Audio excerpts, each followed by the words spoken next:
नमस्कार दोस्तों, VK knowledge electrical में आप सभी का स्वागत है। कंपटीशन एग्ज़ाम्स के प्रीवियस पेपर लेकर हम एक बार फिर उपस्थित हैं। दोस्तों ये paper Indian oil corporation limited का है और मथुरा रिफाइनरी का ये पेपर है और काफ़ी पुराना पेपर है दोस्तों। वैसे देखा जाए तो ये पेपर 17 फरवरी 2019 का पेपर है और जूनियर इंजीनियर फोर्थ इलेक्ट्रिकल का पेपर है। अब वैसे तो जूनियर इंजीनियर का है, लेकिन इसके क्वेश्चंस जब हम देखें तो आजकल इस तरह के क्वेश्चंस आईटीआई में बहुत आते हैं। यदि आप जूनियर इंजीनियर का पेपर देख रहे हैं तब भी आपके लिए ज़रूरी है और आईटीआई वाले हैं तब भी आपके लिए ज़रूरी है, क्योंकि इसमें हमें 77 क्वेश्चन मिले हैं। पूरा कंप्लीट पेपर तो नहीं मिला, लेकिन ये 77 सभी क्वेश्चन आईटीआई वालों के लिए भी बहुत इंपॉर्टेंट क्वेश्चंस है। हम इसे 2 पार्ट में सॉल्यूशन करेंगे दोस्तों। लगभग 40 क्वेश्चन इस पार्ट 1 में करेंगे, जबकि बचे हुए 37 क्वेश्चन पार्ट 2 में कंप्लीट करेंगे। इसके लिए चैनल को आप सब्सक्राइब कर लीजिए, नोटिफिकेशन बेल आइकन को प्रेस करके रखें। जब भी पार्ट 2 अपलोड होगा तो आपके पास उसका नोटिफिकेशन आ जाएगा। चलिए दोस्तों, क्वेश्चनों से शुरू करते हैं और आगे बढ़ने से पहले आपसे निवेदन ज़रूर रहेगा कि हमारे चैनल पर आप नए हो तो चैनल को ज़रूर सब्सक्राइब कीजिएगा और अपने दोस्तों को इसे फॉरवर्ड ज़रूर करें दोस्तों, ताकि वो भी इसे देख सकें। चलिए, सवाल नंबर 1 आपकी स्क्रीन पर है कि एक कॉइल के इंडक्टेंस के बारे में निम्न में से कौन सा कथन सही है। यानी कॉइल के इंडक्टेंस के लिए आपसे सवाल पूछ रहा है, ठीक है। कौन सा सही है ये पूछा है। देखो, इंडक्टेंस क्या होता है कि जब कॉइल के मान में, धारा के मान में परिवर्तन होता है तो वो कॉइल उसका अपोज करती है, विरोध करती है, ठीक है ना। तो देखो, सबसे पहला, बदलते करंट का विरोध नहीं करता, गलत हो गया। स्थिर करंट को प्रभावित करता है, ये भी गलत हो गया। दोनों इसने उल्टे लिख दिए। 2 चीज़ें हैं, या तो जैसा कि सी ऑप्शन सही है इसका, लिखा इसने कि स्थिर करंट को प्रभावित नहीं करता, पॉइंट 1। दूसरा आप ये लिख सकते थे कि ये बदलते करंट का विरोध करता है, तो वो भी आपका सही माना जाता। यानी आप दोनों ऑप्शंस ध्यान में रखें, ठीक है। जब धारा के मान में परिवर्तन होता है तो उसका विरोध करता है, या फिर करंट कांस्टेंट है तो फिर ये विरोध नहीं करेगा। दोनों चीज़ें। अभी हम सी ऑप्शन के साथ जाएंगे। नेक्स्ट दोस्तों, सवाल पूछ रहा है कि एक रेजिस्टर में जब टॉलरेंस के लिए कोई भी कलर नहीं है, यानी नो कलर, उस समय टॉलरेंस कितनी होती है। तो हम सब जानते हैं ±20% होती है, जब टॉलरेंस के लिए कोई बैंड नहीं दिया है तो।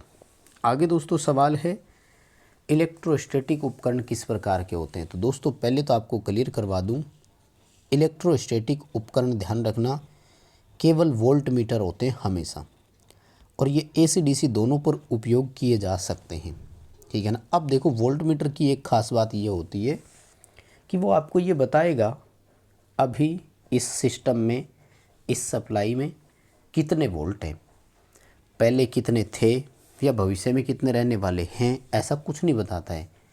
ये केवल आपको तत्काल रीडिंग देते हैं। और दोस्तों, तुरंत मान दर्शाने वाले मीटरों को हम इंडिकेटिंग यानी सूचक मापी यंत्र बोलते हैं। सी उत्तर आपको इसका सही करना है, ठीक है। सूचक या इंडिकेटिंग बोल सकते हो। अगले सवाल आपकी स्क्रीन पर है, चौथा क्वेश्चन। डीसी मोटर द्वारा अनुभव किए गए बल की दिशा, तो फ्लेमिंग के लेफ्ट हैंड रूल से ही आएगा, बाएं हाथ नियम से ही आएगा ना। हाँ, अगर बल का मान ज्ञात करने की बात आ जाती ना, फिर लोरेंटेज मेथड लगता।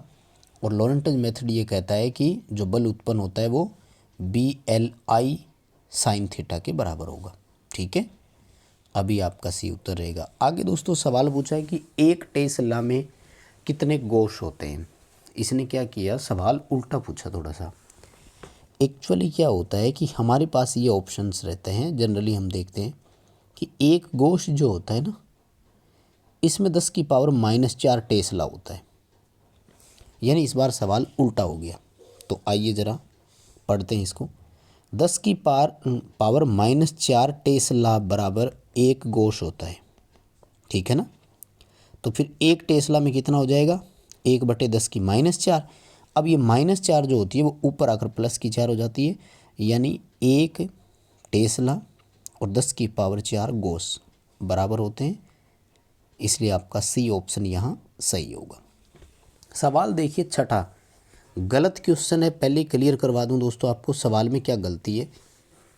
या तो ये होना चाहिए था कि निम्न में से कौन सा नॉन साइनसॉइडल ऑसिलेटर है, नहीं कटा हुआ होना चाहिए था। या फिर दूसरा ऑप्शन ये हो सकता था कि निम्न में से कौन सा एक साइनसॉइडल ऑसिलेटर नहीं है, ये नॉन हटा हुआ होना चाहिए था। दोनों में से कोई एक नहीं होना चाहिए था। एक्चुअल में क्या है, ऑसिलेटर दो तरह के होते हैं ना, साइनसॉइडल ऑसिलेटर और नॉन साइनसॉइडल ऑसिलेटर।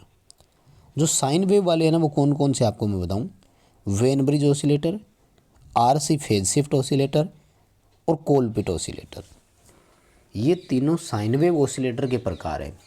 जबकि रिलैक्सेशन ऑसिलेटर जो है ना, ये नॉन साइनसॉइडल का प्रकार है। तो अब अगर या तो ये पूछे कि नॉन साइनसॉइडल है तब आपका सी उत्तर हो जाए, या फिर ये पूछे कि कौन सा साइनसॉइडल ऑसिलेटर नहीं है तब आपका सी उत्तर हो जाए। ठीक है, वैसे अब आप समझ गए हो तो ध्यान रखना। सातवां सवाल काफ़ी अच्छा क्वेश्चन है। RLC सीरीज सर्किट है, ध्यान से समझना मेरी बात को, बहुत इंपॉर्टेंट क्वेश्चन है। कौन सा ये दर्शाता है कि फ्रीक्वेंसी रेजोनेंस फ्रीक्वेंसी से ज़्यादा हो गई। देखो सीरीज सर्किट है ना, सीरीज सर्किट में ये XL और XC का मान ही डिसाइड करता है कि परिपथ कैसा है।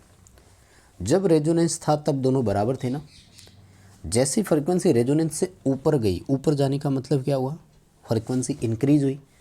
अब हम सब जानते हैं कि इंडक्टिव रिएक्टेंस फ्रीक्वेंसी के समानुपाती, कैपेसिटिव रिएक्टेंस फ्रीक्वेंसी के व्युत्क्रमानुपाती। फ्रीक्वेंसी बढ़ने से XL तो बढ़ गया, जबकि XL घट गया। कंपेरेटिवली इंडक्टिव रिएक्टेंस ज़्यादा होता है। तो आपको यहाँ सी ऑप्शन करना है। जब रेजोनेंस फ्रीक्वेंसी से ऊपर फ्रीक्वेंसी पूछते हैं ना तो परिपथ इंडक्टिव होता है, सीरीज वाला। ठीक है, और रेजोनेंस फ्रीक्वेंसी से नीचे की फ्रीक्वेंसी की अगर बात की जाए तो फिर परिपथ कैपेसिटिव होता है, सीरीज में होता है। ठीक है, अगर समांतर होता तो जस्ट उल्टा होता। अगला सवाल है, प्रचालन सिद्धांत के आधार पर एसी मोटर कितनी है। दो प्रकार की होती है भाई, और ये भी वास्तव में इंडक्शन मोटर का ही प्रचालन सिद्धांत होता है, एक सिंगल फेज का और एक थ्री फेज का। सिंगल फेज लेंज के नियम पर और थ्री फेज जो है वो म्यूचुअल इंडक्शन के सिद्धांत पर काम करती है। बी ऑप्शन के साथ ही जाएंगे। सिंक्रोनस वो इसमें नहीं आएगा। ठीक है, वैसे भी अगर बांट दो तो भी दो ही बनेंगे, एक सिंक्रोनस और दूसरा इंडक्शन।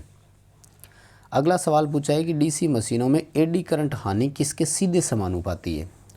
देखो एडी करंट हानि का फॉर्मूला आप सभी जानते होंगे, BM² F² T², यानी अधिकतम फ्लक्स घनत्व के वर्ग के समानुपाती, फ्रीक्वेंसी के वर्ग के समानुपाती और थिकनेस यानी मोटाई के वर्ग के समानुपाती। तो अब यहाँ पर एक ऑप्शन है सामने, ये देखो ये रहा, फ्लक्स घनत्व के वर्ग के समानुपाती, क्योंकि यहाँ वर्ग लिख दिया ना, फ्लक्स घनत्व का वर्ग के समानुपाती। जबकि यहाँ देखो केवल मोटाई लिखा है, मोटाई के वर्ग नहीं लिखा, समझ रहे हो ना। और यहाँ पर रिवर्सल का योग लिख दिया, जबकि फ्लक्स रिवर्सल का वर्ग नहीं लिखा, इसने स्क्वायर लिखना जरूरी था। इसलिए बी उत्तर इसका सही आएगा यहाँ पर अभी। ठीक है ना। और अगला सवाल है कि किसी जनरेटर के रिएक्टिव पावर को कंट्रोल करने के लिए कौन सा उपाय करना चाहिए। दोस्तों जनरेटिंग स्टेशन में रिएक्टिव पावर फील्ड एक्साइटेशन से कंट्रोल की जाती है। अल्टरनेटर और सिंक्रोनस मोटर दोनों में उसकी प्रतिघाती शक्ति एक्साइटेशन से ही बदलती है और अपोजिट होते हैं। जैसे अल्टरनेटर अगर अंडर एक्साइट है ना तो ये लीडिंग पावर फैक्टर पर चलेगा, जबकि सिंक्रोनस मोटर अगर अंडर एक्साइटेड है तो वो लैगिंग पावर फैक्टर पे चलती है। साथ साथ काफ़ी इंपॉर्टेंट चीज़ें भी बता रहा हूँ, अच्छे से पढ़ लेना भाई। कमेंट करके ज़रूर बताना वीडियो कैसा लगा, एक्सप्लेन करने का तरीका कैसा लगा। आपसे रिक्वेस्ट भी करूँगा लाइक ज़रूर करना, शेयर कर दिया करो ताकि दोस्तों तक पहुँच जाए चीज़। आगे देखो RL सीरीज सर्किट में इम्पीडेंस पूछा है Z, ज्ञात करने के लिए क्या फॉर्मूला लगाओगे, R² + XL के स्क्वायर का अंडर रूट, जिसमें प्रतिरोध 5 ओम है और प्रेरक की प्रतिघात लिखा हुआ नहीं था, ये कट गया लेकिन मैं बता दूं 12 ओम लिखा हुआ था। तो देखो 5 की स्क्वायर 25 आएगी और 12 की स्क्वायर आएगी 144। दोनों को जोड़ोगे तो ये आएगा 169 और 169 का अंडर रूट आता है 13 ओम। ठीक है, इसलिए आपका उत्तर यहाँ पर 13 ओम हो जाएगा। आगे देखो फिर पूछ लिया एडी करंट हानि किस पर निर्भर करती है।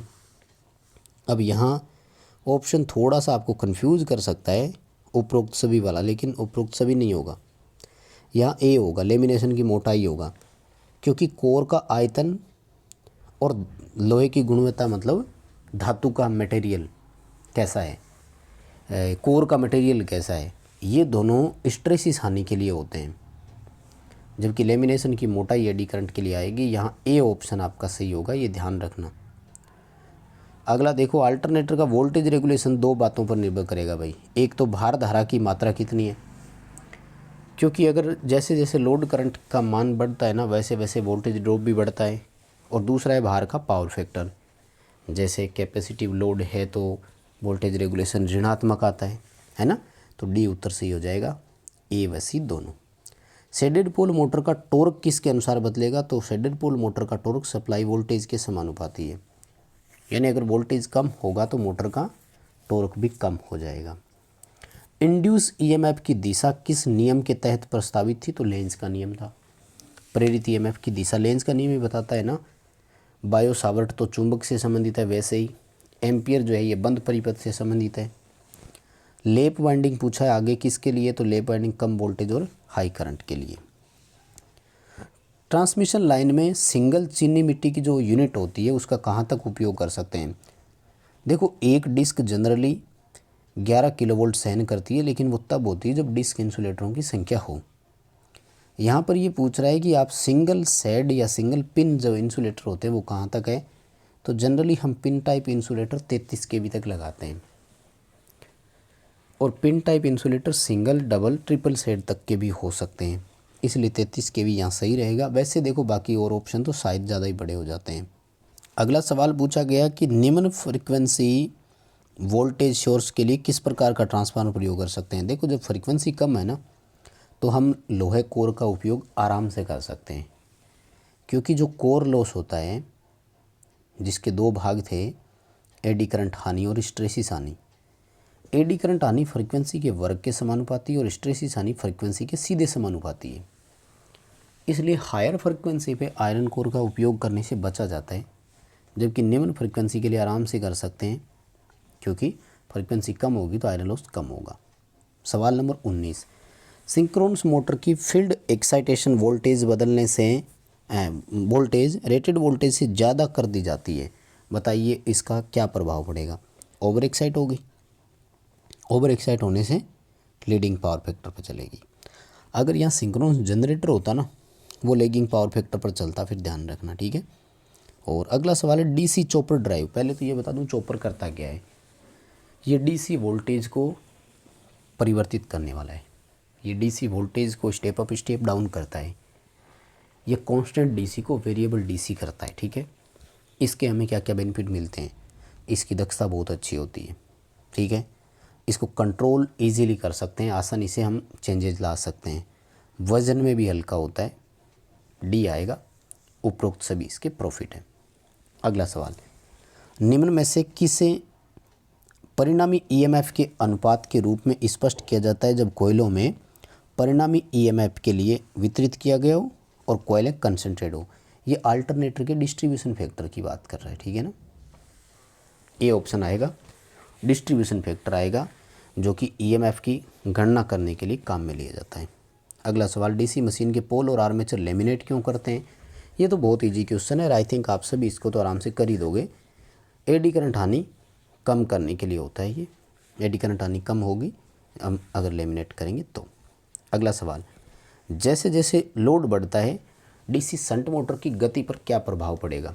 देखो हम सब जानते हैं शंट मोटर जो है ये कांस्टेंट स्पीड मोटर मानी जाती है, ठीक है, इसलिए मोटर की गति कांस्टेंट रहती है। लेकिन एक चीज़ ध्यान से समझनी पड़ेगी कि मोटर में गति रेगुलेशन भी होता है, कितना, 2-4%, इसलिए सी ऑप्शन आएगा, स्लाइटली घटती है, स्लाइटली डिक्रीज, ठीक है, हल्की सी कम जरूर होती है।